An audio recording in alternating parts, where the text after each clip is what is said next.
À l'image du temps, la grisaille s'installerait-elle dans le prétoire de la cour d'assises avec l'entrée en scène de Muriel Boll, témoin capital de ce procès? On pouvait s'attendre à tout. Et surtout, à ce qu'elle craque, qu'elle dise enfin la vérité. Il n'est pas trop tard, c'est vrai. Mais quelle vérité? Et où est la vérité? L'énigme demeure. Et dans cette sorte de morosité ambiante, on se raccroche presque, pour ne pas perdre espoir, à ce malheureux petit Grégory et à cette effroyable image qui reste gravée dans tous les esprits d'un enfant ligoté sorti des eaux glacées de la Vologne un sinistre soir d'octobre 1984. Victime de quelle folie d'adulte? L'assassinat d'un enfant ne doit pas rester impuni, martelé depuis 1987 à qui voulait l'entendre, le président Simon. Aujourd'hui, on essaie d'y croire encore. Mais avec l'usure du temps, avec les innombrables ratés de l'instruction, n'est-il pas très tard? Définitivement trop tard? Jamais on n'a senti aussi fort qu'hier la fragilité des témoignages humains, lorsque ceux-ci, recueillis auprès d'adolescentes qui n'avaient que 14, 15 ou 16 ans à l'époque, ont servi à étayer une piste, celle qui a conduit à l'inculpation de Bernard Laroche. Il n'est malheureusement plus là pour s'expliquer. C'est bien le triste sort des victimes en cour d'assises, où la vedette est de l'autre côté, là où l'on se défend. La vedette du procès, pendant une semaine, c'est Muriel Boll.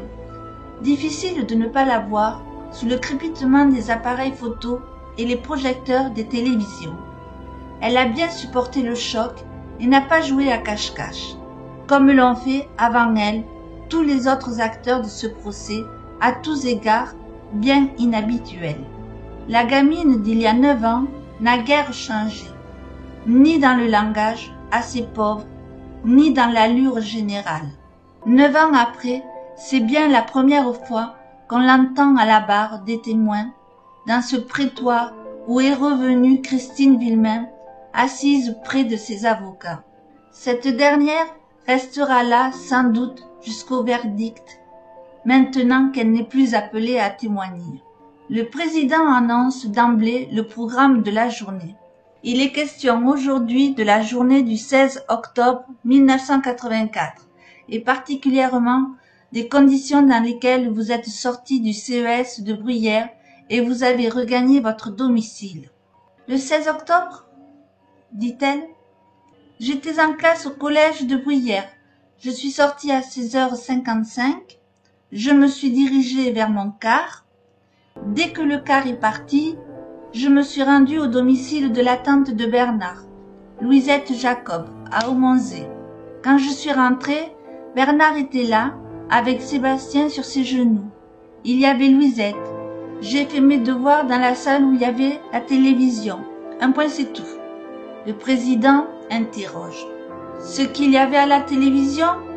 Je ne sais pas. Muriel cite, sur question, le nom de ses amis de collège, et l'on en arrive au chauffeur de car. Le président. On vous a demandé de décrire le chauffeur qui était au volant du car. Muriel. J'ai dû me tromper de chauffeur ce jour-là. Le mardi, le 16 octobre 1984 était un mardi, ce n'était pas le même chauffeur qu'on avait. J'ai dû me tromper en précisant son identité. Muriel Boll a en effet décrit le chauffeur qui conduisait tous les autres jours de la semaine, sauf le mardi soir. Or, le mardi, c'était M. Galmiche, et ce dernier ne l'a pas vu dans l'autocar le 16 octobre. Le témoin, entendu, persiste et signe. Le président demande à Muriel comment elle explique cette erreur, et d'expliquer qu'elle était chez sa sœur Marie-Ange Laroche depuis peu de temps, et que, si elle s'était trompée, c'est parce qu'elle avait confondu avec le chauffeur qui faisait la ligne l'année précédente lorsqu'elle était chez ses parents. Le président soulève certaines contradictions entre les déclarations de Laroche et d'elle-même. Bernard Laroche dit qu'il lui semble que Muriel était déjà là quand il est revenu de chez Zonka qu'il n'a pas trouvé, et Muriel prétend que Laroche était déjà là quand elle est arrivée. Muriel. Je suis formelle. Bernard était là avec Sébastien. Le président. Estimez-vous que lorsque Bernard Laroche dit que vous étiez là, il se trompe? Réponse. Oui. Le président. Certaines de vos camarades disent que vous n'avez pas pris l'autocar, mais que vous êtes monté dans une voiture le 16 octobre. Muriel Boll. Moi, je dis qu'elle se trompe, car j'ai pris le car. Le président rappelle alors qu'il n'est question que du collège et rien d'autre. Mais Muriel souhaite faire une déclaration qu'elle devait réserver pour aujourd'hui. La leçon est bien apprise, limpide et accusatrice. Elle raconte sa première déposition à la gendarmerie. J'ai fait ma déposition comme quoi j'ai pris le car et que j'ai vu Bernard Laroche chez Louisette en arrivant. Il y a un gendarme qui m'a crié « menteuse ». Il insistait pour dire qu'on avait pris l'autre route, toutes ces choses, comme ça. Je leur disais « non, ce n'est pas vrai ». Un gendarme est arrivé en furie et il a claqué la porte. Il m'a dit « tu as couché avec Laroche ». J'ai commencé à avoir peur. Ils m'ont posé des questions. Je ne savais pas quoi répondre. J'avais peur. En fin de déposition, il m'a dit « tu signes et tu t'en vas. Et si tu ne signes pas, tu restes ». Ils m'ont menacé de maison de correction. J'avais peur que les gendarmes me mettent en maison de correction. Voilà comment ça s'est passé. Elle verse quelques larmes. Sur interrogation, elle dira que jamais Bernard Laroche n'est venu la chercher. Quand les gendarmes ont dit à mon père « ça y est, on a trouvé, c'est Laroche », j'ai réagi que j'avais signé quelque chose qui n'était pas la vérité et j'ai voulu faire la fin de moi. Allusion à une tentative de suicide. Jean-Marie Galmiche, chauffeur de l'autocar, le 16 octobre, est formel. Je suis scrupuleux et j'ai bien réfléchi.